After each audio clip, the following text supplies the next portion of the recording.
নন্দিনীর অতীতের সব কথা জেনেই গৌরবের পরিবার নন্দিনীকে আশীর্বাদ করল।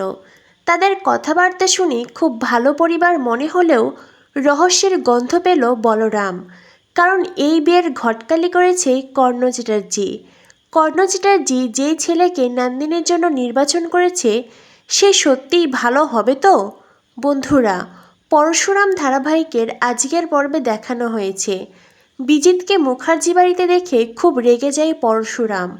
কিন্তু সত্যজিৎ মুখার্জি পরশুরামের কাছে হাত জোর করে বলে, বাবা প্লিজ তুমি শান্ত হও।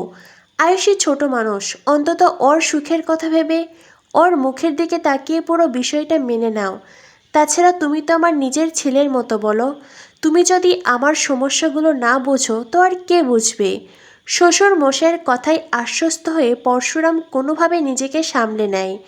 কিন্তু বিজিতকে এই বাড়িতে সে মন থেকে মেনে নিতে পারছে না। অন্যদিকে পরশুরাম তার শাশুড়ি মায়ের কাছে যায়, আলমারির চাবি দেয়। দীপালি পরশুরামকে বলে আলমারি থেকে সব গয়না, জুয়েলারি, শাড়ি, জামাকাপড়, অতিথিদের জন্য রাখা সব উপহার বের করতে বলে। পরশুরাম বলে আমি? দীপালি বলে হ্যাঁ বাবা, তুমিই করবে। তুমিই তো এই বিয়ের সব দায়িত্ব পালন করছো বাড়ির ছেলের মতো। তোমার মা সত্যিই রত্নগর্ভা। উনি তোমার মতন সন্তানকে গর্ভে ধারণ করেছেন। সত্যিই বাবা, তোমাকে নিয়ে আমাদেরও খুব গর্ব হয়।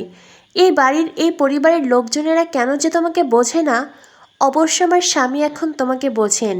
সে তো সবসময় শিবপ্রসাদ শিবপ্রসাদ বলছেন। সত্যিই তোমার শ্বশুরমশাই মন থেকে তোমাকে মেনে নিয়েছেন। আর উনি এখন তোমাকে নিজের ছেলে ভাবছেন বাবা। উনি তো তোমাকে ওনার ব্যবসার দায়িত্ব দেওয়ার কথাও ভাবছেন। পরশুরাম বলে এখন না হয় এসব কথা থাকুক, আপনিই বরং উপহারগুলো বের করুন। দীপালি বলে না না বাবা, তুমিই করো, একটু পরেই পাত্রপক্ষ আসবে, আমাকে ওইদিকে ব্যস্ত হতে হবে। এদিকে আয়ুষী আড়াল থেকে দীপালি আর পরশুরামকে দেখে। আয়ুষী মনে মনে ভাবে, জামাইবাবু খুবই অহংকার ছিল তোমার, কত পাওয়ার ছিল, আর এখন দেখো বাড়ির জামাই থেকে বাড়ির ছেলে হয়েছ।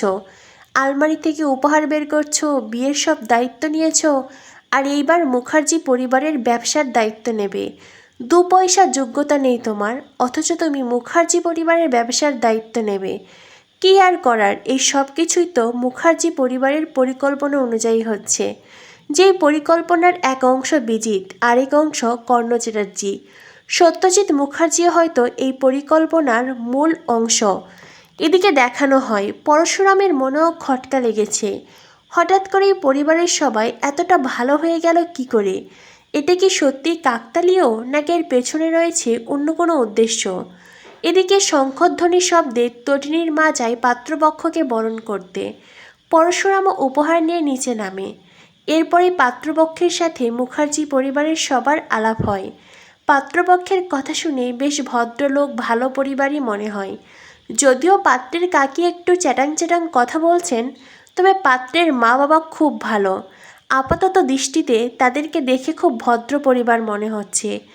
যদিও বিয়ের সম্বন্ধ এনেছে কর্ণ চ্যাটার্জি, ঘটকালি কর্ণ করেছে, তাই সত্যিই এই পরিবার ভালো নাকি পুরোটাই মুখোশ সেটা আমরা আগামী পর্বেই জানতে পারবো। দেখানো হয় মুখার্জি পরিবারের সবার আলাপ শেষে নন্দিনীকে সেখানে আনা হয়। নন্দিনীকে দেখে গৌরবের পরিবারের সবাই ভীষণ পছন্দ করে।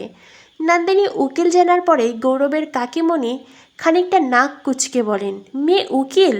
আসলে মেয়ে উকিল বিষয়টা তিনি মেনে নিতে পারছেন না বা তার ভালো লাগছে না।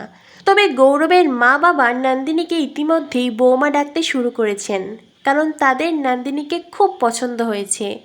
এরপরে ভূমিকার প্রাচী যায় পাত্রপক্ষের জন্য খাবারের ব্যবস্থা করতে। পরশুরাম নিজেই সেই দায়িত্ব নেয়, সাথে তটিনীও। তখনই বলরাম মায়া এগিয়ে আসে। আজ মায়া শাড়ি পরে খুব সুন্দর করে সেজে এসেছে। পরশুরামের নজর পড়তে পরশুরাম মায়ার বেশ প্রশংসা করে। মায়া বলে, না মানে বস, আমিও একটু সেজেগুজে এসেছি, তবে বস আমি অবশ্যই তোমাদের কাজে হাতে হাত লাগাবো। এরপরেই চারজনে মিলে রান্নাঘরে যায়, পাত্রপক্ষের জন্য খাবারের ব্যবস্থা করে। এলাহি আয়োজন দেখে পাত্রপক্ষ বলে, বাবা এত খাবারের আয়োজন? ভূমিকাও খুনসুটি মজা করে বলে, কেন আপনারা কি ডায়েটে আছেন নাকি? ভূমিকার কথা শুনে সবাই হাসতে থাকে। এরপরে সত্যজিৎ মুখার্জি বলে, সত্যি আপনাদের যদি আমার মেয়েকে কোনো প্রশ্ন করার থাকে করতে পারেন, কিন্তু পাত্রপক্ষের একটাই কথা, আমরা সেই আদি যুগের মতন মেয়ের চুল হাঁটা, মেয়েকে বিভিন্ন ইন্টারভিউয়ের মতন প্রশ্ন করতে পারবো না। গৌরবের বাবা বলে, আমার তো মেয়েকে খুব পছন্দ হয়েছে। গৌরবের মা বলে, আমারও।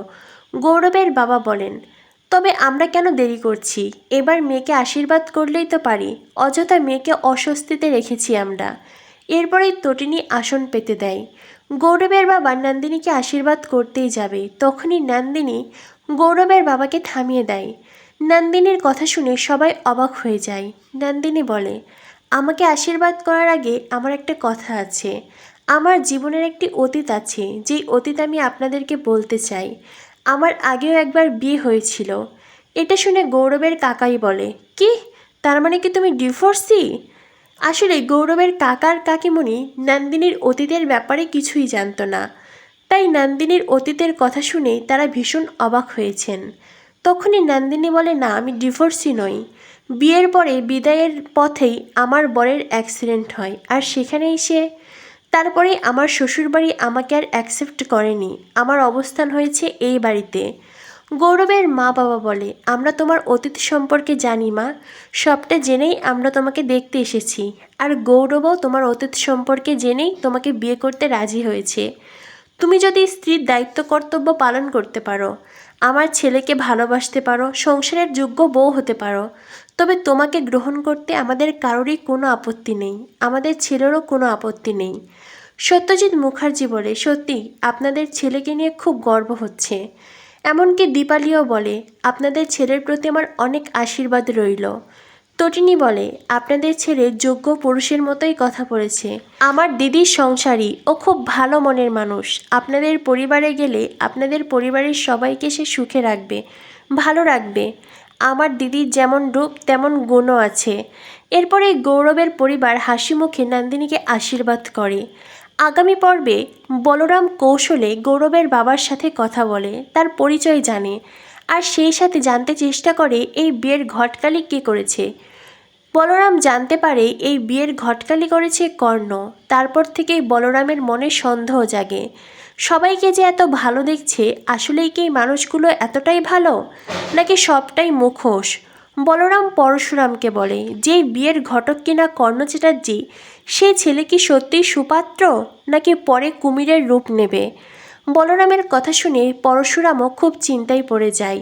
তো বন্ধুরা, বুঝতেই পারছো নন্দিনীর বিয়ে নিয়ে রহস্য তৈরি হচ্ছে। কি হতে চলেছে পরশুরাম ধারাবাহিকের আগামী পর্বে? পরবর্তী আপডেট পেতে আমাদের সাথেই থেকো। ধন্যবাদ সবাইকে।